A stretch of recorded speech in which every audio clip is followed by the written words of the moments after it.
Christianity is all about a person, Jesus Christ.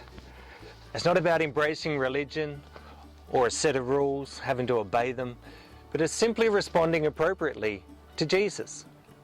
Therefore, if Christianity is all about Jesus, we need to ask the questions, how and what do we know about him?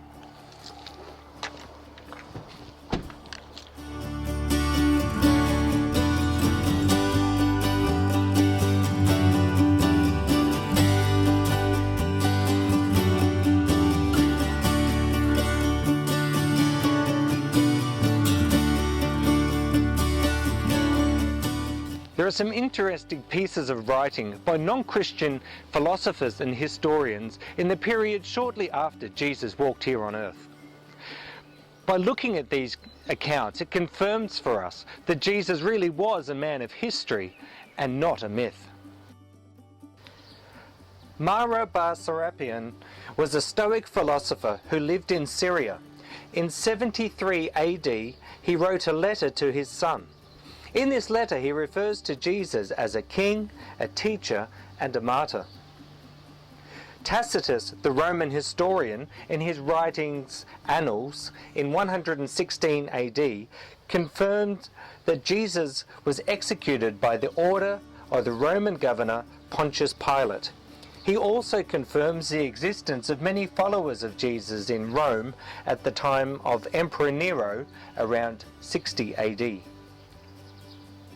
Josephus was a Jewish historian and military leader. He commanded troops in Galilee 3 decades after Jesus. Towards the end of the 1st century AD, he wrote up a history of the Jewish people. In his writings, he mentions the Galilean teacher, Jesus. He describes him as a renowned wonder worker and martyr. He tells us that some people called him Christ or Messiah. It's because of these non-Christian accounts of Jesus that professional historians have no doubt that Jesus did actually live and die in 1st century Palestine. In fact, there is more evidence of Jesus ever existing than there is of Emperor Tiberius, who during the time of Jesus ruled basically the whole world. There's more evidence of Jesus than there is of Alexander the Great or even of Julius Caesar.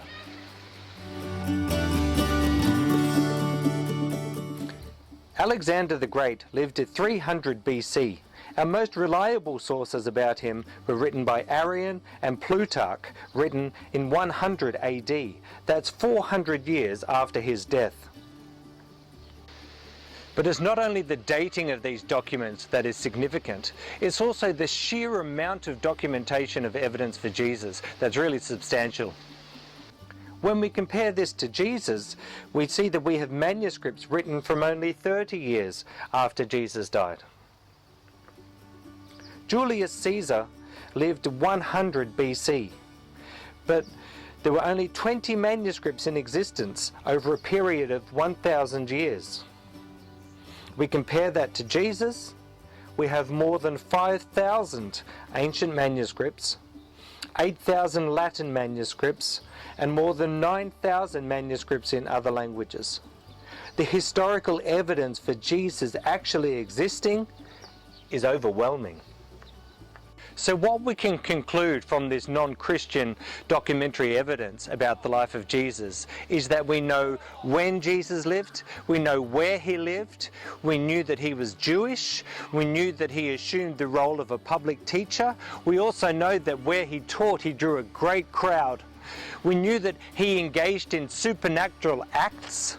We know that he was publicly executed, and we also know that he was given the prestigious Jewish title of Christ.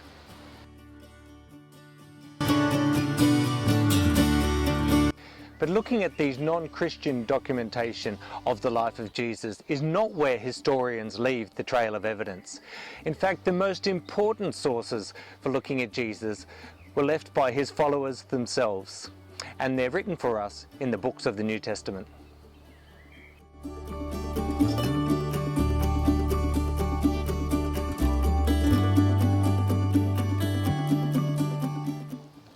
Although these non-Christian writings referring to Jesus provide some historical grounding for the story of Jesus, they don't provide us with enough detail to assess the importance that Jesus might have for people's lives. We must turn to some other, more ancient documents to discover this.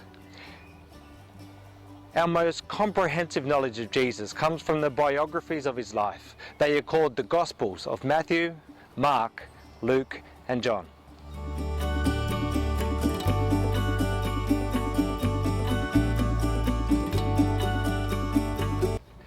So the question we have to ask is, can we trust the Gospel writers?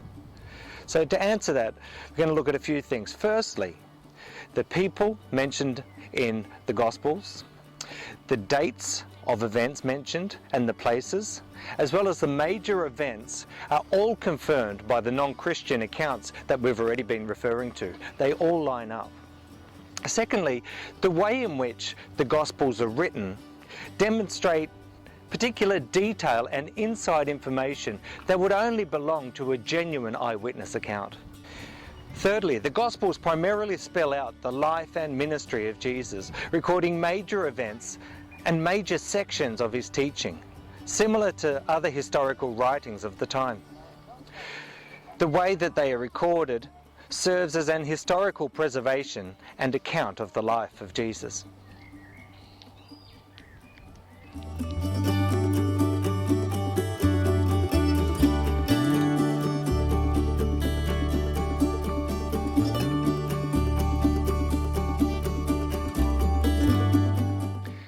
You might be wondering, couldn't the Gospel writers just have made a whole lot of stuff up and exaggerated the truth?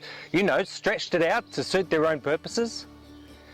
Well, to the question of were they biased? Absolutely they were biased. They were wholeheartedly convinced of who Jesus was and of all the things that he had done and said, that they believed it themselves, and so they aimed wholeheartedly to convince others too of the truth of the information that they had written. You would think if they were making things up, that the Gospel writers would have painted early followers of Jesus, including Jesus' disciples, in a much more favourable light. Instead, the Gospels are honest about the failings of the disciples. They are honest about the ways in which they appeared immature and foolish and faithless in front of Jesus. If they were making it up, surely they would have spent a bit of time making themselves look a bit better. Also, it was very risky for the Gospel writers to make anything up, because at the time that the Gospels were written, there were still eyewitnesses alive. So if they were exaggerating, if they were making things up, they were at great risk of people discrediting them and their writing. And lastly, non-Christian history tells us that several of the followers of Jesus were martyred. That is, they chose to die, be executed, not willing to renounce their faith in Jesus, than actually give it up. They were much more willing to die for a message that really is the strongest testimony to how true you believe something to be.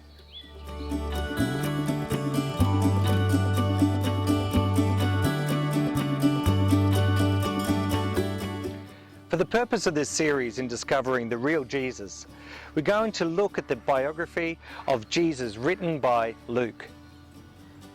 Luke was a Greek. He was a medical doctor and a historian. He had become a follower of Jesus and became a companion of the Apostle Paul and travelled around with him in various places. Luke took significant time in his life, most likely during a period where the Apostle Paul was imprisoned for a long period of time. He took that time in completing a detailed account of Jesus' life. Having not ever met Jesus himself, he took on the role of a journalist and corroborated with existing sources about Jesus and met with the eyewitnesses and recorded their stories. Luke then wrote this biography and sent it to his friend Theophilus to reaffirm what Theophilus knew about Jesus already and to encourage him in his following of Jesus. Luke is also the author of the book of Acts, which records the spread of the gospel and the establishment of the early church.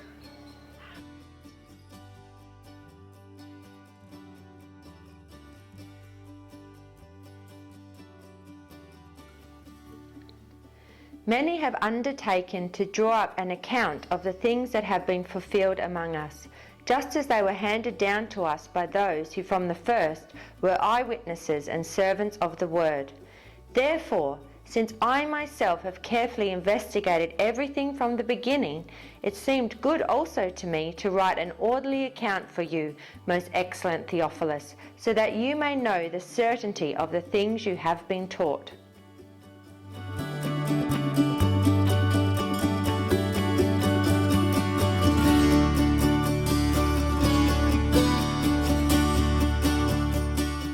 From looking at the history and the evidence that we've seen, we can confidently conclude that Jesus was not a myth.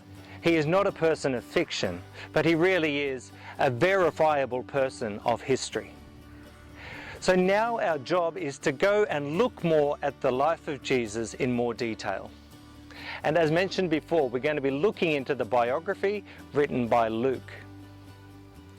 And so if you want to get the most out of this series, I really encourage you to read the Gospel of Luke alongside the video series. So each week we will tell you a little bit to read that will follow up and go hand in hand with the video. So if you want to read in preparation for next week, I really invite you to read Luke chapters 1 to 9.